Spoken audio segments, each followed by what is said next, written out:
સુધી તમે ગુજરાતીના ઘણા બધા મુદ્દાઓ પર ચર્ચા કરી, ઘણા વ્યાકરણના મુદ્દાઓ પર કે ઘણા લેખનના મુદ્દાઓ પર તમે ચર્ચા કરી અથવા સાંભળી અથવા તો જોઈ, તમે લોકો ભણ્યા.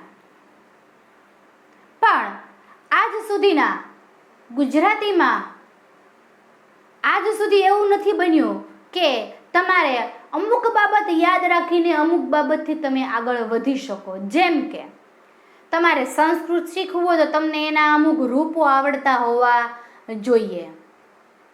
ગણિત કરતા હોય તો તમને અમુક એવા સૂત્રો આવડતા હોવા જોઈએ. વિજ્ઞાનમાં કંઈ સાબિત કરવું છે તો તમારી પાસે એ સૂત્ર હોવું જોઈએ. આજ સુધી ગુજરાતીમાં આવું ન હતું, પણ ગુજરાતીની અંદર તમારો એક મહત્વનો મુદ્દો કે જેની અંદર મારે નહીં પણ તમારે જો એ નિયમો અને મુદ્દા યાદ રાખો અને જો તમે એ ભણો તો કાયમ માટે તમારા મનમાંથી એ ડર નીકળી જાય કે સંધિ એ વ્યાકરણનો મુદ્દો અઘરો છે. પણ હા વિદ્યાર્થી મિત્રો, એમાં આપણે નિયમ પ્રમાણે ચાલવું પડે. નિયમ પ્રમાણે ન ચાલો એટલે તમારી સંધિ ખોટી પડે. તો આજે આપણે વાત કરીશું ગુજરાતીમાં વ્યાકરણમાં સંધિ. સંધિ એટલે શું? તો કે બે શબ્દો જોડાય ત્યારે એમનો સ્વર વ્યંજનમાં જે પરિવર્તન આવે તેને સંસ્કૃતમાં સંધિ કહેવામાં આવે છે. બે શબ્દો જોડાય ત્યારે જુદા જુદા બે શબ્દો આપ્યા છે. એ બે શબ્દો જોડાય ત્યારે એના સ્વર અને વ્યંજનમાં કોઈ ફેરફાર પરિવર્તન થાય તેને સંસ્કૃત ભાષામાં સંધિ કહેવામાં આવે છે. બીજો મુદ્દો,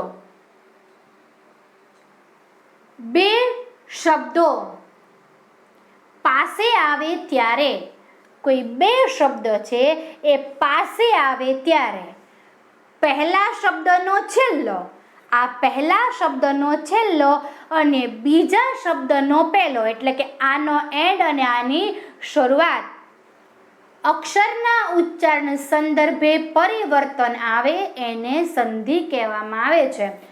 પહેલા અક્ષરનો છેલ્લો અને બીજા અક્ષરના પહેલા શબ્દમાં ફેરફાર થાય, પરિવર્તન થાય ઉચ્ચારણમાં, તેને આપણે સંધિ કહીએ છીએ.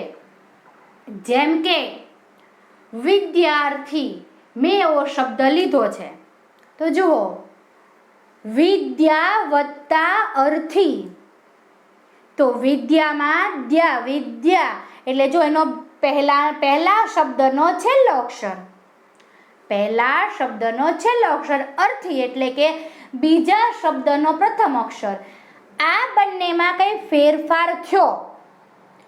શું ફેરફાર થયો? તો કે વિદ્યા વિદ્યાર્થી બોલો છે, ઓલામાં વિદ્યાર્થી થઈ, ઓલામાં વિદ્યાર્થી થઈ ગયું.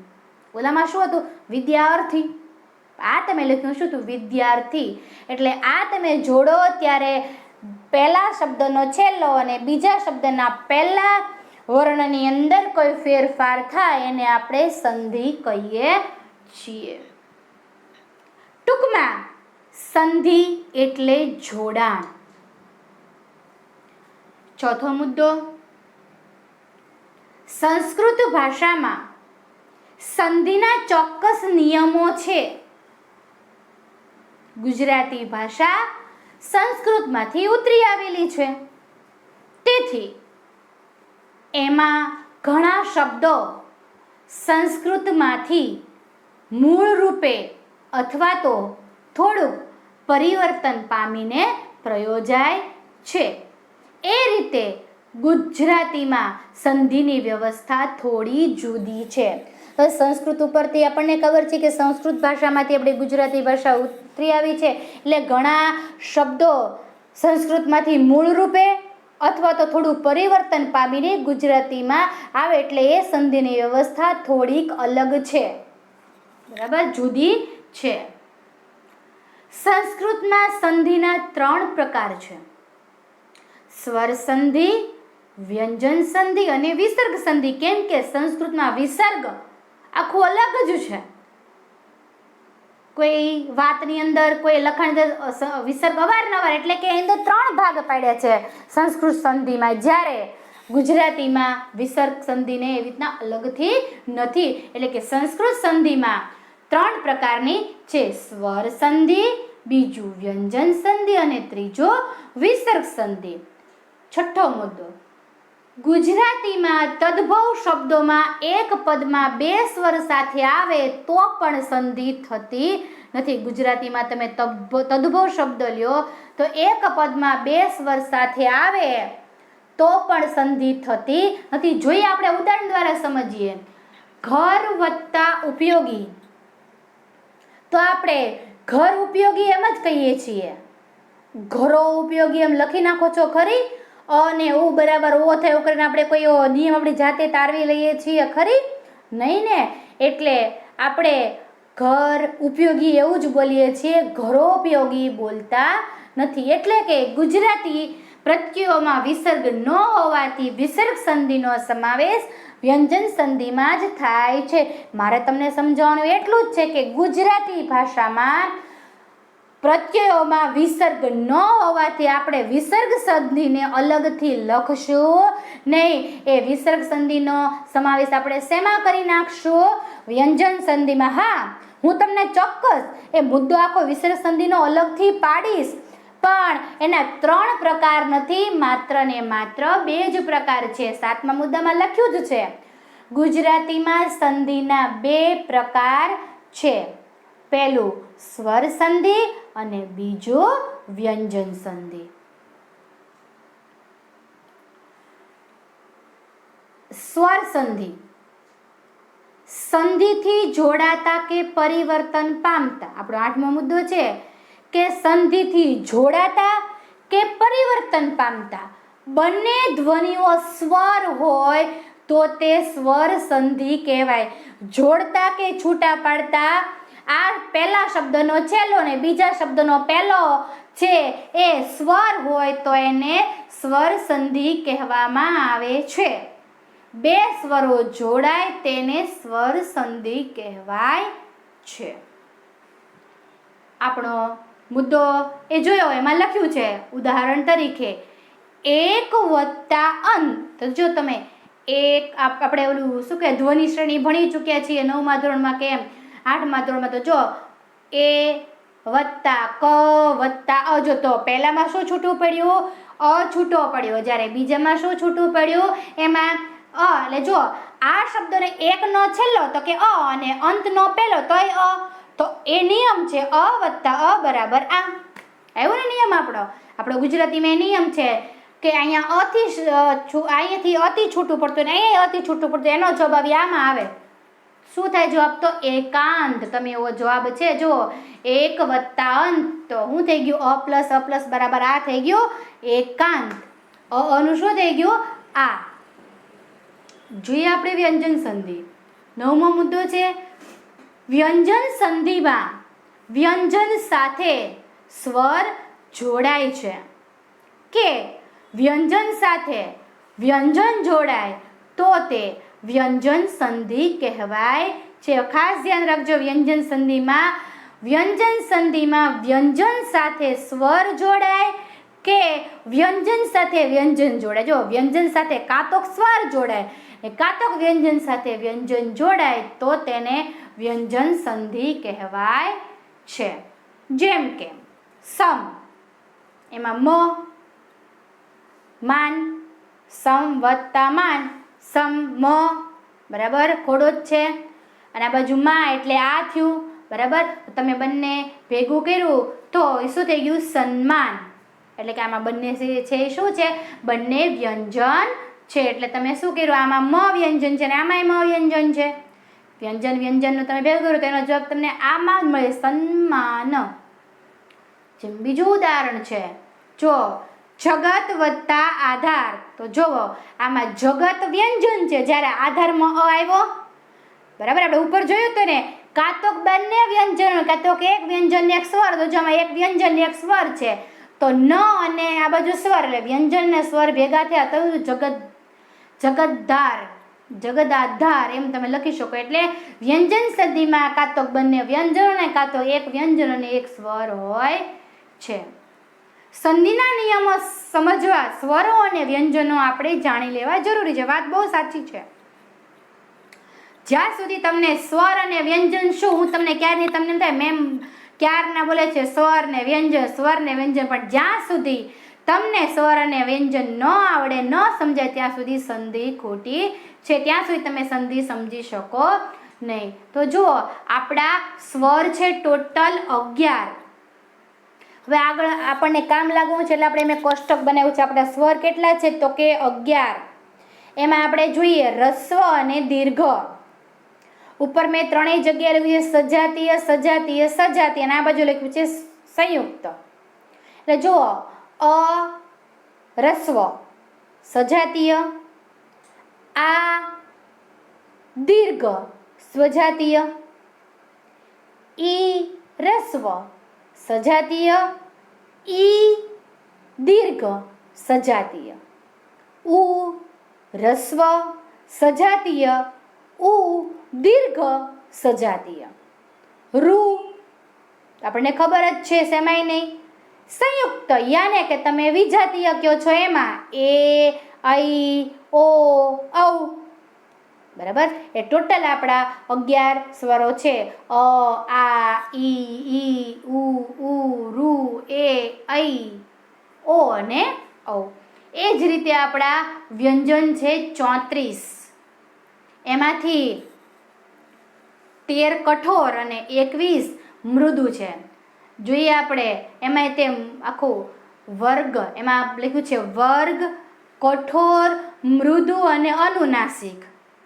હા, પેલું છે ક વર્ગ. ક વર્ગમાં પેલો ક એટલે ક ને ખ કઠોર, ગ ઘ મૃદુ, અને ઓલું અંગ છે, બરાબર, એ અનુનાસિક. પછી ચ વર્ગ, ચ છ કઠોર, જ ઝ મૃદુ, અંગ. ય આપણે એને બોલીએ ય, એમ બોલાય છે, બરાબર. જે તમે ચ છ ઝ ઝ ય એવી રીતે એનું ઉચ્ચારણ થાય છે, એ અનુનાસિક નાકમાંથી બોલાય. ટ વર્ગ, ટ અને ઠ કઠોર અને ડ અને ઢ મૃદુ. તમે બોલો ને ત્યાં તમને કઠોર મૃદુનો ભેદ થઈ જાય. ટ, ઠ, ડ, ઢ એમ તમે બોલો ત્યાં. અણ છે એ અનુનાસિક. ત વર્ગમાં ત, થ કઠોર, દ મૃદુ અને ન અનુનાસિક. પ વર્ગમાં પ ફ કઠોર, બ ભ મૃદુ અને મ અનુનાસિક. તો અનુનાસિક એટલે આપણને ખબર છે, મીંડાવાળા તમે કહો ને ગંગા, એમાં ગની ઉપર મીંડું એને આપણે અનુસ્વાર કહીએ છીએ, બરાબર. તો આપણે આમાં ખરેખર તો 5 અનુનાસિક છે. સંસ્કૃતમાં 5 નો ઉપયોગ થાય, ગુજરાતી ભાષાની અંદર માત્ર ને માત્ર છેલ્લા એટલે ત અને પ વર્ગની અંદર ન અને મ અને એ જ બંને આપણને ઉપયોગી બને છે. અવર્ગીય, અવર્ગીયમાં કઠોર સ, શ, સ અને ય, ર, લ, વ, હ અને અળ. એટલે આપણા 34 વ્યંજન થયા. ક, ખ, ગ, ઘ, ચ, છ, ઝ, ઝ, ટ, ઠ, ડ, ઢ, અંગ, ત, થ, દ, ધ, ન, પ, પ, બ, મ, ય, સ, સ, સ, ય, લ, વ, શ, ય, લ, વ, હ, અળ. આટલા આપણા છે એ વ્યંજનો છે. હવે આમાં મુદ્દાની અંદર યાને કે તમારે નિયમોની અંદર સજાતીય, વિજાતીય સાથે સાથે પહેલાં એ પણ સમજી લઈએ. હું તમને અત્યારે જે બધું આપું છું એ અગાઉ સમજૂતી આપું છું, કેમ કે સમજૂતી તમારી પાસે હશે કે સ્વર કોને કહેવાય, વ્યંજન કોને કહેવાય, સજાતીય કોને કહેવાય, વિજાતીય કોને કહેવાય, તો જ તમે અંદર આપેલા નિયમને ઓળખી શકશો, નહીતર નહીં. તો સજાતીય સ્વર એટલે પોતાના જેવો જ, મારી જેવો જ બીજો એમ. એટલે દાખલા તરીકે ઉ ઈ, બરાબર. એ બધા કેવા તો કે પોતાની જેવા તો ખાલી રસ્વ દીર્ઘ બાકી પોતાના જેવા જ તેને, એટલે સજાતીય ને કહેવાય. જ્યારે વિજાતીયમાં પોતાનાથી જુદો તો કે અનિયારે ઈ, બરાબર. એટલે આ સજાતીય એટલે પોતાના જેવો જ અને વિજાતીય એટલે પોતાનાથી જુદો. હવે આપણે સ્વર સંધિ અને વ્યંજન સંધિમાંથી સૌથી પહેલા સમજીએ છીએ સ્વર સંધિ. 13મો મુદ્દો એમાં આપણે 14મો મુદ્દો અને આપણો સ્વર સંધિનો પહેલો નિયમ જોઈએ કે બે સજાતીય સ્વરો જોડાય ત્યારે તે બંને સ્થાને દીર્ઘ સ્વર થાય છે. બે સજાતીય સ્વરો ભેગા થાય ત્યારે શું થઈ જાય? દીર્ઘ.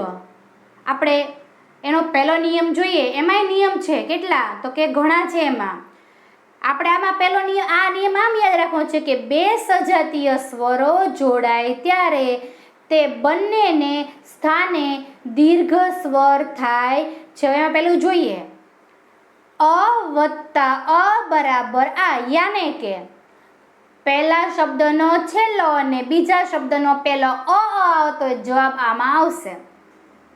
જોયું? બે સજાતીય સ્વર જોયો. આપણે પહેલું ઉદાહરણ જોઈએ સ્વ વત્તા અર્થ. હવે મેં જોયું તમે સ્વમાં અ આવે છે ને અર્થમાં ય આવે છે. બે સજાતીય સ્વર જોડાણા કેવા થઈ જાય? દીર્ઘ. યાને કે સ્વાથ. વ આગળ લીટો કરી નાખવાનો અને કાઢીને થ જોડી દેવાનો, સ્વાર્થ. એ જ રીતે એ જ નિયમને લાગુ પડતું બીજું છે સૂર્ય વત્તા અસ્ત. સૂર્ય બોલો છો એટલે અ આવ્યું, બરાબર. વત્તા અસ્ત, અસ્તમાં અ વત્તા અ બરાબર આ એટલે સૂર્યાસ્ત. તો શું થયું? સૂર્ય વત્તા અસ્ત છે એમાંથી અ નીકળી ગયો, બરાબર છે. એ અનો આ કરી એટલે યને લાગી ગયો અને શું બની ગયું? સૂર્યાસ્ત. વિદ્યાર્થી મિત્રો ખાસ આ સમજજો જેથી કરીને તમને સંધિમાં વાંધો ન આવે. વૃદ્ધ વત્તા અવસ્થા. વૃદ્ધ અ થયો વત્તા અ વત્તા અ બરાબર આ એટલે વૃદ્ધાવસ્થા. યાને કે વૃદ્ધનો અ અને ઓલો તમારે અવસ્થાનો અ કાઢી નાખવાનો છે. એ કાઢી નાખો એટલે ત્યાં એ જગ્યાએ આ કરી નાખવો પડે. આ કોને લાગવું જોઈએ? એની આગલા એટલે કે ધને લાગવું જોઈએ. તો વૃદ્ધા અવસ્થા. ચોથું છે તમારું ઉદાહરણ સ્થળ વત્તા અંત. તો સ્થળમાં અ, અંતરમાંય અ વત્તા અ બરાબર આ. તો અ કાઢી નાખો ને એ જગ્યાએ આ કરવાનો, પણ આને નહીં પણ એને આગલાના જે આગળ હોય ને એને લાગે એટલે યાને કે અળને લાગે. શું થઈ ગયું? સ્થળાંતર. એ જ રીતે બ્રહ્મ વત્તા અંડ.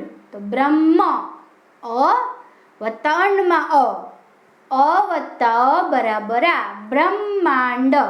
અને મેં તમને લીટી એક એક લીટી કરી છે એ તમારા વાળા બાકીના આ ઉપર કે જે ઉપર લખ્યું છે તમારે જે ફેરફાર થયો ને એ મેં લખ્યું છે કે ક્યાં શું ફેરફાર થયેલો છે. તમારો આ બીજો કે એમ કે 14મા મુદ્દાનો બીજો તમારે એની અંદર સૂત્ર છે તમારે અ વત્તા આ બરાબર આ. પહેલા તમે અ પ્લસ બરાબર આ તમે ખબર છે ગણિતની અંદર ઓછે વત્તા ને વત્તે ઓછે ઓછા ને ઓછે વત્તા ને વત્તે વત્તાના એ નિયમ જેવું છે. પણ નિરાતે તમે સમજો તો તમને યાદ રહી જશે. અને તમને યાદ રહે એ રીતે જ મેં લખ્યું છે. પહેલા અ લીધા, હવે અને આ લીધા. તો કે અ વત્તા આ બરાબર આ. જેમ કે રાજ્ય વત્તા આશ્રય. તો રાજ્યનો અ વત્તા આશ્રયનો આ રાજ્યાશ્રય. તમારે ખાસ એ ધ્યાન રાખવાનું છે કે રાજ્ય આ નીકળી ગયો. આમાં તમને સહેલું પડશે કે રાજ્યમાં આ નીકળી ગયું, શ્રય લાગી ગયું. જો રાજ્ય પણ આ બોલે કોને લાગશે? યને લાગશે. રાજ્ય, આ કોની આગળ ઉમેરી દેવાનું? યની આગળ એટલે રાજ્ય થઈ ગયો શ્રય, રાજ્યાશ્રય. બીજું છે ઉદાહરણ, દેવ વત્તા આલય. દેવમાં અ વત્તા આલયનો અ વત્તા આ બરાબર આ, દેવાલય.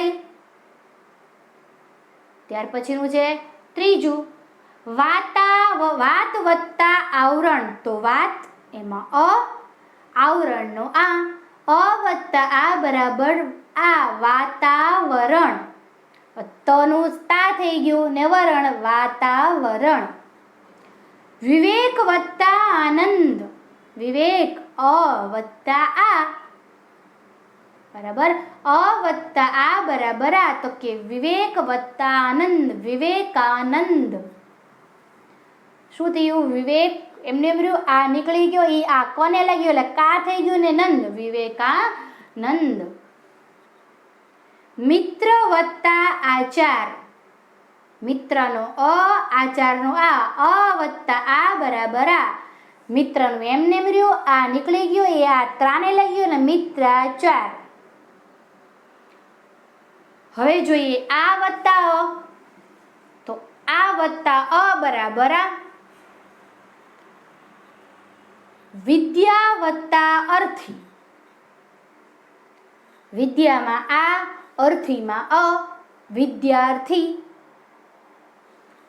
ભાષા વત્તા અંતર. ભાષામાં શાનો આ અને અંતરનો આ વત્તા અ બરાબર આ, એટલે કે ભાષાનું એમને એમ રહ્યો, કાઢી નાખવાનું સીધું અંતર. આ તમને નિયમ સહેલો મગજમાં જલ્દી રહી જાય, આમાં કઈ કાઢવાનું નહીં. આ બાજુ બીજા શબ્દનું પહેલું કાઢી નાખો એટલે તમને ઈઝી, કેમ કે તમને એટલું યાદ રાખજો, અ વત્તા અ બરાબર આ અ વત્તા આ બરાબર આ વત્તા અ બરાબર આ, અને આ વત્તા આ બરાબર પણ આ, એટલે બધાનો જવાબ આ જ આવશે. તમે ગમે માડાવળી કરો, જવાબ બધાનો આ આવશે. પણ આમાં તમને સહેલું પડે, કેમ કે પહેલું જ તમારું આ છે. જેમ કે ભાષા વત્તા અંતર, તો આ તો આપ્યું જ છે, એને વત્તા તમે અ કર્યું બરાબર. ભાષાંતર તો તમારે શું કાઢી નાખવાનું? અ જ કાઢી નાખવાનું, મીંડું આગળ મીંડું, ભાષાંતર. વિદ્યા વત્તા અભ્યાસ. વિદ્યા એટલે આ, અભ્યાસ એટલે આ વત્તા અ બરાબર આ, વિદ્યાભ્યાસ. ચોથું છે સેનાધીશ. સેનામાં આ નાનો આ, અધીશનો આ વત્તા અ બરાબર આ, સેનાધીશ. પાંચમું છે મિથ્યા વત્તા અભિમાન. મિથ્યાનો આ, અભિમાનનો આ વત્તા અ બરાબર આ, મિથ્યાભિમાન. ત્યાર પછીનો આ 14માનો ચોથો નિયમ આપણે જોઈએ. આ વત્તા આ બરાબર આ, કીધું ને આ વત્તા આ બરાબર, જેમ કે દયા વત્તા આનંદ. દયામાં યાનો આ, આનંદનો યા, જવાબ આમાં જવાનો છે, દયાનંદ. સેવા વત્તા આશ્રય. સેવામાં આ, આશ્રયનો આ વત્તા આ બરાબર આ, એટલે દેવાશ્રય. મહા વત્તા આશ્રય. મહામાં આ, આશ્રયમાં આ, મહાશય. વિદ્યાલય. વિદ્યામાં આ, આલયનો આ, વિદ્યાલય. ચિંતાનો આ, આતુરનો આ, બંનેનો આ વત્તા આ બરાબર આ, ચિંતાતુર. એ જ રીતે રસવઈ પાંચમો નિયમ છે આની અંદર, 14માનો પાંચમો નિયમ, રસવઈ વત્તા રસવઈ બરાબર દીર્ઘઈ. મેં તમને ઓળખવા માટે જ અંદર પહેલી વાર એવું લખ્યું છે કે આ જે છે એ રસવઈ છે ને આ દીર્ઘઈ છે. રસવઈ વત્તા રસવઈ બરાબર દીર્ઘઈ.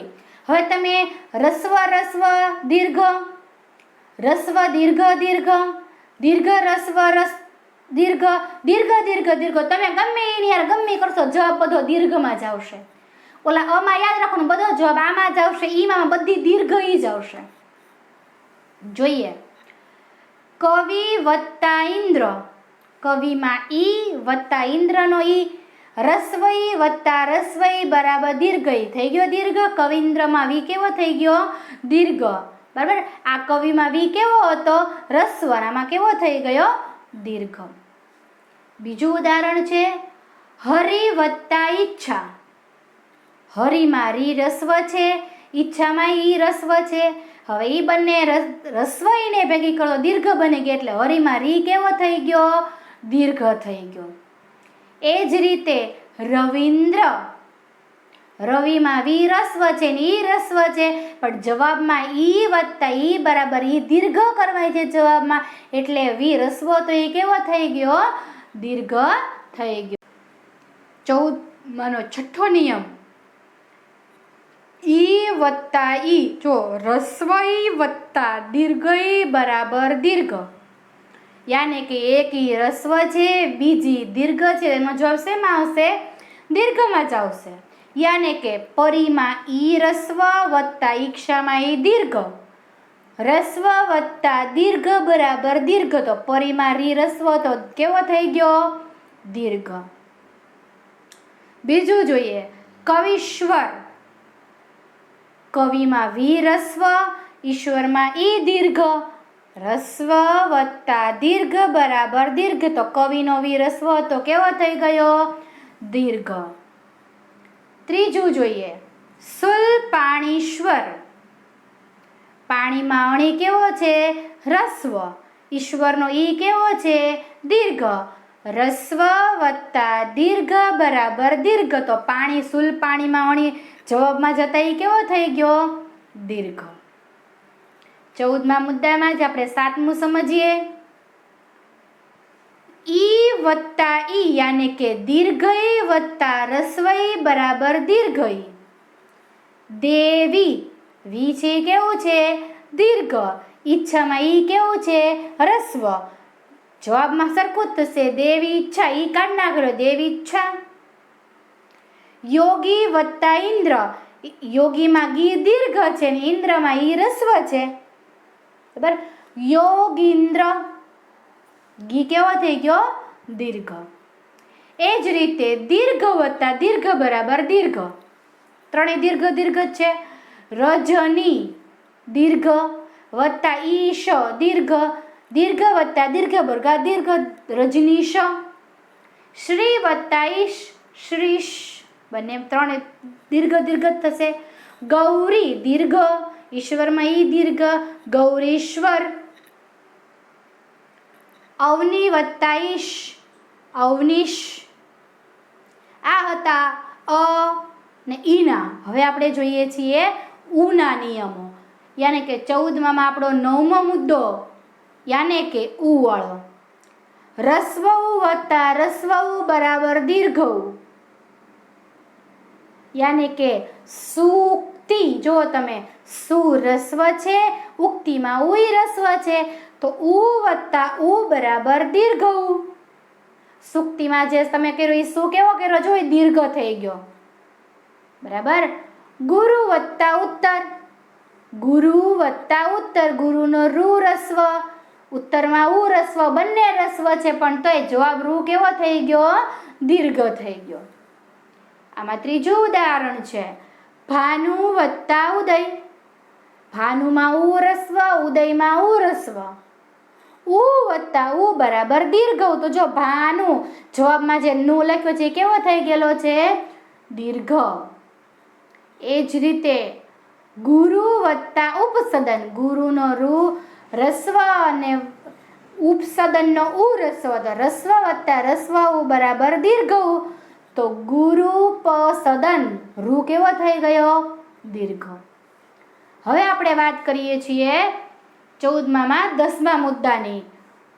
રસ્વ ઉ વત્તા દીર્ઘ ઉ બરાબર દીર્ઘ ઉ, યાને કે સિંધુમાં ધુ રસ્વ, ઉર્મીમાં ઉ દીર્ઘ, જવાબ દીર્ઘ જ આવશે, સિંધુર્મી. બહુ વત્તા ઉર્ધ્વ, બહુમાં ઉ રસ્વ, ઉર્ધ્વમાં ઉ દીર્ઘ, એનો જવાબ કરો એટલે દીર્ઘ જ થશે, બહુર્ધ્વ. ત્યારબાદ બહુ વત્તા ઉર્મી, બહુમાં ઉ રસ્વ છે ને ઉર્મીમાં ઉ દીર્ઘ છે, જવાબ જોઈએ તો બહુર્મી, ઉ કેવો થઈ ગયેલો છે? દીર્ઘ. ત્યારબાદનો 14માં 11મો મુદ્દો આપણે સમજીએ, વધુ વત્તા ઉત્કર્ષ, હવે જો દીર્ઘ વત્તા રસ્વ બરાબર દીર્ઘ, યાને કે ધુ દીર્ઘ ઉ રસ્વ, જવાબ દીર્ઘ, યાને કે ઉ વત્તા ઉ બરાબર દીર્ઘ, તો કે વધુત્સવ, બરાબર છે. આમાં તો ઓલરેડી ધુ દીર્ઘ જ હતો, જવાબમાં ધુ કેવો થશે? દીર્ઘ જ થશે. ચમુ વત્તા ઉલ્લાસ, ચમુમાં મુ દીર્ઘ જ છે અને ઉલ્લાસમાં ઉ રસ્વ આવે. તમને ખબર છે દીર્ઘ વત્તા રસ્વ બરાબર કેવું થવાનું છે? દીર્ઘ. ચમુ એટલે ખાસ તમને સમજાવી દઉં, સેના. ચમુનો અર્થ છે સેના. વધુ વત્તા ઉલ્લાસ, વધુ વત્તા ઉલ્લાસ તો શું છે? વધુમાં ધુ દીર્ઘ છે, ઉલ્લાસમાં ઉ રસ્વ છે, તો દીર્ઘ વત્તા રસ્વ બરાબર દીર્ઘ, બરાબર. વધુમાં ધુ દીર્ઘ છે તે ઉ રસ્વ આવ્યો, પણ છતાંય જવાબ આપણો શેમાં આવવાનો છે? દીર્ઘમાં જવાનો છે, એટલે દીર્ઘ વત્તા રસ્વ બરાબર દીર્ઘ. ત્યારબાદ ઉ વત્તા ઉ બરાબર દીર્ઘ, દીર્ઘ વત્તા દીર્ઘ બરાબર દીર્ઘ, તો વધુ વત્તા ઉર્મી, વધુ ઉર્મી. ધુમાં એવું દીર્ઘ, ઉમાં એવું દીર્ઘ, જવાબ એ દીર્ઘ. ભૂ ઉર્જિત, ભૂમાં ભૂ દીર્ઘ, ઉર્જિતમાં ઉ દીર્ઘ, ને ભુર્જિત જવાબમાં તે દીર્ઘ. ખાસ યાદ રાખવા જેવું, સહેલું તમને સમજાવું કે અની લાઈનમાં ગમે એમ કરો જવાબ આમાં જ આવે, ઈમાં ગમે એમ કરો દીર્ઘ ઈમાં જ જવાબ આવે, ને ઉમાં ગમે એમ કરો દીર્ઘ ઉમાં જ જવાબ આવે. આ તમારું સહેલી અને સરળ તમારી ચાવી છે કે અ વત્તા આ કરો, આ વત્તા અ કરો, અ વત્તા આ કરો, આ વત્તા આ કરો, બધો એમાં આ જવાબ. એ રીતે ઈમાંય તે રસ્વ દીર્ઘ ગમે એ કરો, જવાબ બધો શેમાં આવશે? દીર્ઘમાં. એ રીતે ઉમાંય તે ગમે એવો આડો વાળો કરશો, જવાબ કેવો આવશે? દીર્ઘ જ. ત્યારબાદ આપણે જોઈએ 15મો નિયમ. 14મો અહીંયા આપણે પૂરો થયો. 15મો નિયમ છે અ કે આ, ઈ કે ઈ, યાને કે રસ્વ કે દીર્ઘ ઈ આવે તો બંનેને સ્થાને એ થાય છે. ખાસ ધ્યાન રાખવા જેવું છે.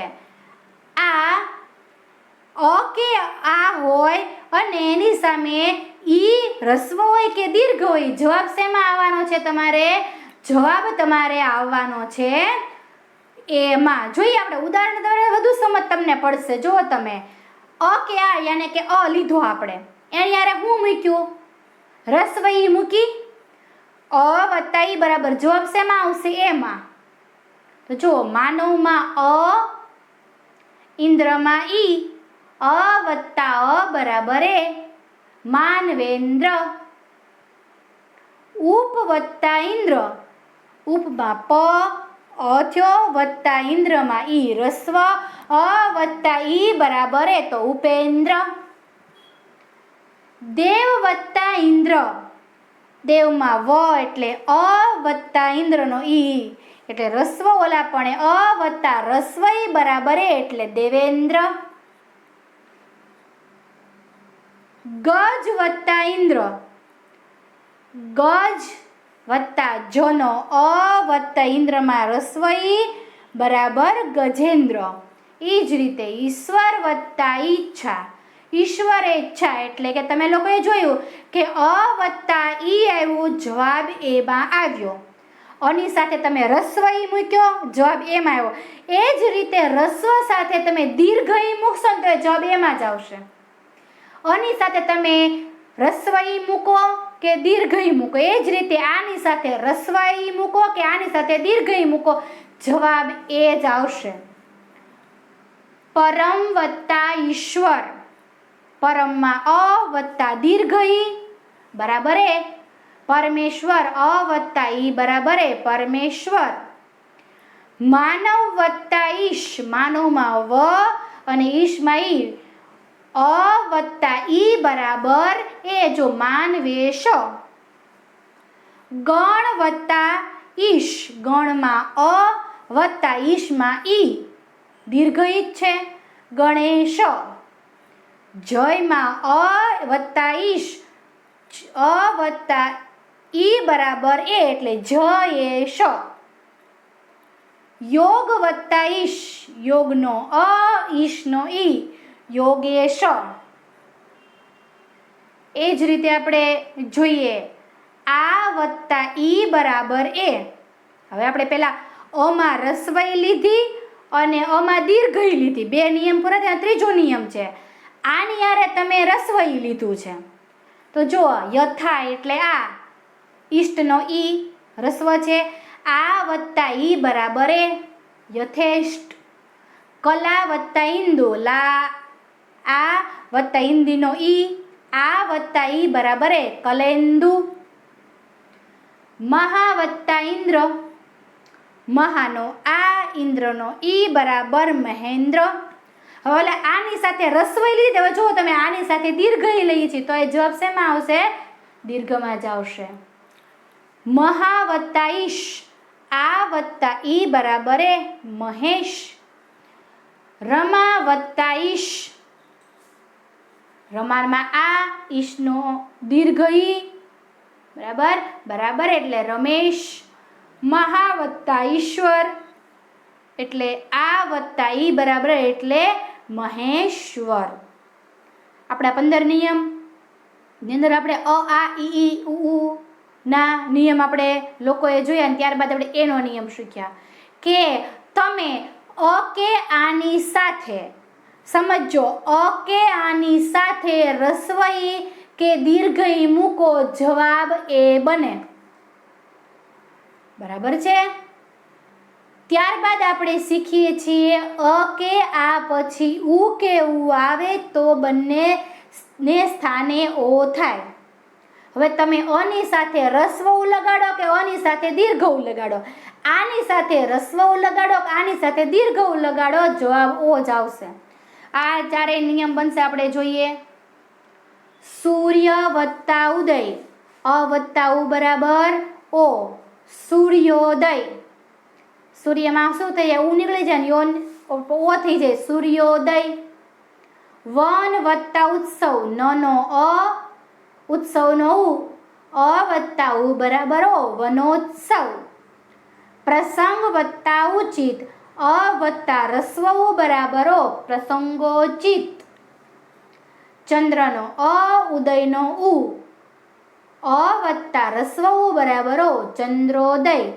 અની સાથે રસ્વ વાપર્યું હતું ને આપણે ચની સાથે અની સાથે દીર્ઘ વાપરીએ. જુઓ દીર્ઘ ઉ કરીએ છીએ. પ્રણય વત્તા ઉર્મી, અ તો છે જ તે, ઉર્મીનો ઉ કેવો કર્યો આપણે? દીર્ઘ. પ્રણયોર્મી, એમાં ઓ જ જવાબ આવ્યો. નવ વત્તા ઉઢા, અ વત્તા ઉ બરાબર ઓ, એટલે જુઓ 9 માં વ અ ઉનો ઉ હતો તેને ઢો એટલે નવોઢા. આ હતી બંને અની વાત કે અની સાથે તમે રસ્વ ઉ લગાવો કે દીર્ઘ ઉ લગાવો ઓ જ થાય. હવે આની સાથેની વાત છે, આ સાથે તમે રસ્વ ઉ લગાવો કે દીર્ઘ ઉ લગાવો ઓ જ થાય. એટલે કે ગંગા વત્તા ઉદક, ગંગામાં આ વત્તા ઉદકનો રસ્વ ઉ બરાબર ઓ, ગંગોદક. એ જ રીતે વિદ્યા વત્તા ઉપાસના, વિદ્યામાં આ ઉપાસનાનો ઉ બરાબર ઓ, વિદ્યોપાસના. વિદ્યા વત્તા ઉત્તેજક, વિદ્યાનો આ, ઉત્તેજકનો ઉ, આ વત્તા ઉ બરાબર ઓ, વિદ્યોતેજક.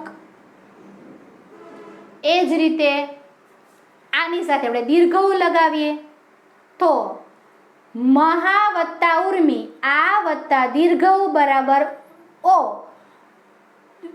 મહોર્મી. મહાઉર્મી વડે શું થઈ ગયું? મહોર્મી. કલા વત્તા ઉર્મી, કલાનો આ, ઉર્મીનો દીર્ઘ ઉ બરાબર ઓ, કલોર્મી. ગંગામાં આ વત્તા ઉર્મીનો દીર્ઘ ઉ, આ વત્તા ઉ બરાબર ઓ, ગંગોર્મી. બરાબર. આ આપણે એટલા સમજ્યા. એ બધા નિયમ છે કેના હતા? અની આરે તમે આ લગાવો, અની સાથે રસ્વઈ દીર્ઘઈ લગાવો તો એ થાય. બરાબર. અ આની સાથે રસ્વઈ કે દીર્ઘઈ લગાવો તો એ થાય. અ આની સાથે રસ્વ કે દીર્ઘ લગાવો તો ઓ થાય. ત્યારબાદ 17મો નિયમ આપણે સમજીએ. અ કે આ પછી, અ કે આ પછી એ કે ઐ આવે તો તે બંનેને સ્થાને ઐ થાય. આ એકદમ આપીને ઈઝી જ છે કે અ કે આની સાથે એ આવે કે ઐ આવે તો તે બંનેને સ્થાને શું થઈ જાય? ઐ જ થાય. જેમ કે અ વત્તા એ બરાબર એ, પુત્રમાં અ વત્તા એષણાનો એ, જવાબ અહીંમાં જ આવશે, પુત્રેષણા. બીજું થયું 1 વત્તા 1 બરાબર અકેક, તો જુઓ 1 નો અ, એ નો એ, અ વત્તા એ બરાબર એકૈક. બીજું છે અ વત્તા ઐ બરાબર એ, બરાબર. અની સાથે પેલા તમે એ લગાવ્યો તો ઐ થયો, હવે અની સાથે ઐ લગાવો તો એ થશે. કહેવાનો મિનિંગ એવો છે કે અની સાથે તમે એ લગાવો કે ઐ લગાવો, જવાબ ઐ જ હશે. એ જ રીતે આની સાથે પણ એ લગાવો કે ઐ લગાવો, જવાબ ઐમાં જ આવશે. જેમ કે અની સાથે તમે ઐ લગાવ્યો, રસ વત્તા એક્ય, તો જવાબ ઐ જ થશે, રસૈક્ય. હૃદય વત્તા એક્ય, તો હૃદયમાં અ એક્યનો અ વત્તા ઐ બરાબર ઐ, હૃદયૈક્ય. એ જ રીતે તમે આની સાથે એ લગાવ્યું તો શું જવાબ હશે ઐ. તથા વત્તા એવ, આ વત્તા એ બરાબર એવ, તથૈવ. સદા વત્તા એવ, સદાનો આ, એનો એ, આ વત્તા એ બરાબર ઐ, સદૈવ. એ જ રીતે આ વત્તા ઐ બરાબર ઐ, યાને કે મહા વત્તા ઐશ્વર્ય, તો મહા આની આરે ઐ લાગ્યો તો શું થઈ ગયું, મહેશ્વર્ય. જનતા વત્તા એક્ય, આ વત્તા ઐ બરાબર ઐ, જનતૈક્ય. બરાબર. એટલે તમે અની સાથે ઐ લગાવો કે આની સાથે ઐ લગાવો, ઐ જ થાય. બરાબર છે. એટલે આપણે એના આટલા નિયમો શીખ્યા, યાની કે આપણે 17 નિયમો એના આપણે શીખ્યા.